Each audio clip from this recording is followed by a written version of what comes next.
আমাদের মস্তিষ্ক সম্পর্কে খুবই ইন্টারেস্টিং একটা ফ্যাক্ট হলো আমাদের মস্তিষ্ক ডেইলি 12,000 থেকে 60,000 চিন্তা তৈরি করে। এর মধ্যে প্রায় 80 থেকে 95% থটস রিপিটেটিভ থটস অর্থাৎ পুরাতন চিন্তা এবং নেগেটিভ চিন্তা। এর সিম্পল অর্থ হলো যে আমাদের সামনে নতুন বছর 2026 আসছে, কিন্তু আমাদের জীবনে সেরকম নতুন কিছু আসছে না। আমাদের জীবনে নতুন কিছু আমরা আশা করব কিভাবে যদি আমাদের চিন্তা ভাবনায় 90% পুরাতন হয়। কেউ যদি নিজের জীবনের মধ্যে আমূল পরিবর্তন সৃষ্টি করতে চায় তাহলে তাকে প্রথমে এই যে রিপিটেটিভ থটসের লুপটা, এই লুপটাকে ব্রেক করতে হবে। এই লুপটা ব্রেক করার জন্য সবথেকে ইজিয়েস্ট যে পদ্ধতি সেটা হচ্ছে জার্নালিং বা রোজ নামচা। আমরা অত বুঝি না, ডায়েরি লেখা। এই ভিডিওতে প্রথমে আমি আলোচনা করব জার্নালিংয়ের বেনিফিটসগুলো কী কী। তারপরে আমি আপনাদেরকে কিছু প্র্যাকটিক্যাল টিপস দেব যার মাধ্যমে খুব ভালোভাবে ইফেক্টিভলি আপনি জার্নালিং করতে পারবেন বা ডায়েরি লিখতে পারবেন। জার্নালিংয়ের প্রথম যে বেনিফিট সেটা হচ্ছে যে জার্নালিংয়ের মাধ্যমে আমরা আমাদের অতিরিক্ত চিন্তা করার যে প্রবণতা, ওভার থিঙ্কিং, এটাকে কন্ট্রোলের মধ্যে নিয়ে আসতে পারবো এবং আমরা আমাদের চিন্তা ভাবনার মধ্যে ক্ল্যারিটি নিয়ে আসতে পারবো। আমরা যখন নেগেটিভ অনুভূতিগুলো অনুভব করতে থাকি, যেমন ভয়, ঘৃণা, ঈর্ষা ইত্যাদি, এই অনুভূতিগুলো যখন অনুভব করি তখন আমাদের ভিতরে আমরা যদি লক্ষ্য করি তাহলে দেখতে পাবো যে কিছু নেগেটিভ থটস রিপিটেডলি আসছে। এই সময় আমাদের ব্রেনের একটা পার্ট যেটাকে বলা হয় অ্যামিগডালা, এই অ্যামিগডালা খুব অ্যাক্টিভ থাকে। এই অ্যামিগডালাকে ইমোশনাল ব্রেনও বলা হয়। Neuro scientist doctor Matthew Liebermann তার রিসার্চে দেখিয়েছেন যে আমরা যদি আমাদের ইমোশনগুলো কোনো একটা ডায়েরিতে বা কোনো একটা খাতায় লিখে ফেলি তাহলে আমাদের অ্যামিগডালার অ্যাক্টিভিটি অনেক কমে যায়। এর ফলে যে রিপিটেটিভ থটসগুলো আসছিল, নেগেটিভ ইমোশনসগুলো আসছিল, সেগুলোর ফ্রিকোয়েন্সি অনেক কমে যায়। এইভাবে আমরা আমাদের ওভার থিঙ্কিংকে কন্ট্রোলের মধ্যে নিয়ে আসতে পারি। আমরা যদি অ্যাক্টিভলি কনসাস না হই তাহলে আমাদের ব্রেন নর্মালি সার্ভাইভাল মোডে থাকে, অর্থাৎ কোনো রকম বেঁচে থাকতে হবে এরকম একটা মোডে আমাদের ব্রেন থাকে।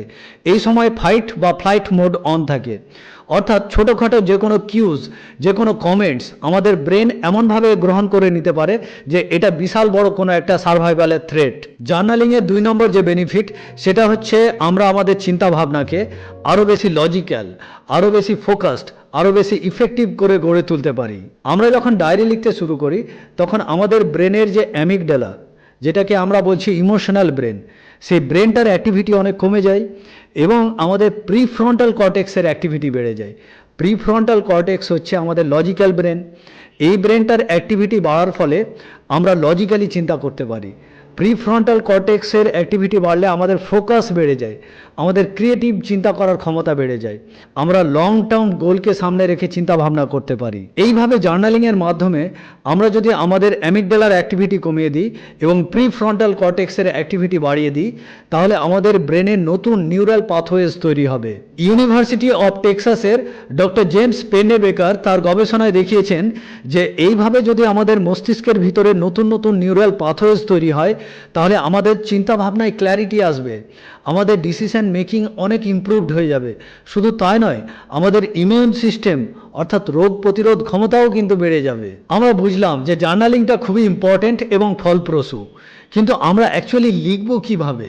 ডায়েরি লেখার প্রথম যে টেকনিক সেটা হচ্ছে এক্সপ্রেসিভ রাইটিং। এক্সপ্রেসিভ রাইটিংটা খুব সিম্পল। আপনি প্রথমে একটা ডায়েরি নেবেন, একটা কলম নেবেন, ডায়েরিটা খুলে আপনি যা মাথায় আসছে লিখতে শুরু করে দেবেন। আপনি যখন লিখবেন তখন এইটুকু শুধু মাথায় রাখবেন যে আপনি এইখানে ইমোশন ঢেলে দিতে চাইছেন। আপনি যা ফিল করছেন মনের ভিতরে, আপনার যা আবেগ আছে সেই রিলেটেড আপনি লিখবেন। খুব বেশি ব্রেনকে স্ট্রেস দেবেন না, খুব বেশি গ্রামার নিয়ে ভাবার দরকার নেই, খুব বেশি আপনি স্ট্রাকচার নিয়ে ভাববেন না। যা মাথায় আসছে 10-15 মিনিট আপনি লিখে দিলেন। এটা হলো এক্সপ্রেসিভ রাইটিং।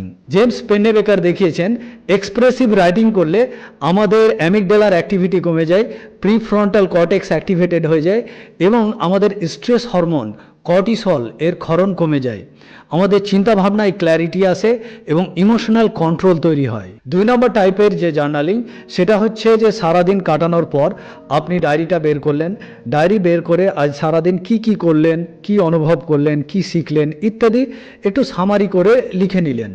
সেটা করতে পারেন। সেটা যদি না ভালো লাগে তাহলে সারাদিনের মধ্যে কোন ইভেন্টটা, কোন ঘটনাটা সব থেকে ইম্পর্ট্যান্ট, সব থেকে ইন্টারেস্টিং, সেই ঘটনাটা আপনাকে লিখে নিতে হবে। যদি আপনি ভাবেন যে আমার জীবনে তো কোনো কিছুই ইন্টারেস্টিং নয়, তার মধ্যেই যা ঘটছে আপনার জীবনে, তার মধ্যেই সব থেকে ইম্পর্টেন্ট যেটা, তার মধ্যেই সব থেকে ইন্টারেস্টিং যেটা, সেটা আপনাকে লিখে ফেলতে হবে। এইভাবে ডায়েরি লিখলে ডায়েরি লেখার যে বেনিফিটগুলো পাওয়া যায় সেগুলো তো পাবেনই, তাছাড়াও আরেকটা লাভ হচ্ছে যে এইভাবে যদি ডায়েরি লিখেন তাহলে অনেক দিন পরে আপনি ডায়েরির পাতাগুলো উল্টে আপনার কিভাবে গ্রোথ হচ্ছে, আপনি কিভাবে এগিয়ে যাচ্ছেন সেটা ট্র্যাক করতে পারবেন। এর ফলে আপনি ভালো ফিউচারের জন্য গোল সেট করতে পারবেন। তাছাড়াও আরেকটা বেনিফিট হচ্ছে আপনি আপনার জীবনের ব্যাপারে নস্টালজিয়া ফিল করতে চান, অতীতকে মেমোরাইজ করতে চান, তখন আপনি এই ডায়েরিটা খুলে অতীতের পাতাগুলো দেখে নিতে পারেন। 3 নম্বর টাইপের যে জার্নালিং, এটা একটু অ্যাডভান্স লেভেলের জার্নালিং। এটা যারা বিগিনার তাদের পক্ষে একটু কষ্টকর হতে পারে, যারা জার্নালিং করতে অভ্যস্ত তাদের ক্ষেত্রে ইজি মনে হবে। সেটা হচ্ছে যে আপনি যখন আপনার থটস বা ইমোশনস ডায়েরিতে লিখবেন তখন শুধু ডেসক্রিপশনস লিখবেন না, আপনি তখন অ্যানালাইজ করবেন যে এই থটটা অ্যাকচুয়ালি আমার আসছে কেন, এর কোনো লজিক্যাল গ্রাউন্ড আছে না নেই, এই থটসটা আগের কোনো থটের সঙ্গে কানেক্টেড কিনা, আমার যে ফিলিংটা আসছে এটা এক্স্যাক্টলি কী কারণে আসছে, আমার সাবকনশাস প্যাটার্ন কি, আমার থটের প্যাটার্নগুলো কি কি, এই সমস্ত বিষয়ে আপনি লিখতে শুরু করবেন যখন, তখন আপনার থটসের মধ্যে এবং ইমোশনের মধ্যে একটা ক্ল্যারিটি তৈরি হবে। 4 নম্বর টাইপের যে জার্নালিং, সেটা হচ্ছে আপনার গোল বা প্ল্যান সম্পর্কে জার্নালিং।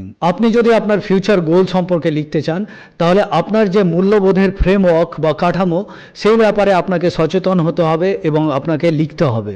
আপনি যখন আপনার ভবিষ্যৎ গোল সম্পর্কে লিখতে যাবেন তখন আপনি এরকম গভীর কোশ্চেন নিজেকে করতে পারেন যে আমার যখন মৃত্যু হবে, আমার মৃত্যুর পরে লোকজন আমাকে নিয়ে কি ধরনের কথা বলবে।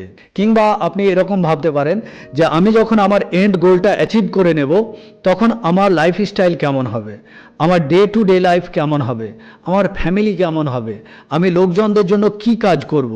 আমরা যদি আমাদের ফিউচার গোলের ব্যাপারে আমাদের ডায়েরিতে সিনসিয়ারলি লিখতে শুরু করি তাহলে ধীরে ধীরে ধীরে ধীরে এর ব্যাপারে অনেক আইডিয়া আমাদের ক্লিয়ার হতে শুরু করবে, আমাদের প্ল্যান আস্তে আস্তে বেটার হতে শুরু করবে এবং আমরা অ্যাকশনেবল স্টেপস কী হবে সেগুলোও আস্তে আস্তে বুঝতে পারবো যে আজকে আমাকে কি করতে হবে, আমি যে জায়গায় আছি সেখান থেকে আমাকে কি কি স্টেপস নিতে হবে, তাহলে আমি ওই গোলের দিকে পৌঁছাতে পারবো। আশা করি এই ভিডিওতে খুবই পাওয়ারফুল এবং ইম্পর্টেন্ট কিছু আইডিয়াস আপনি পেয়েছেন।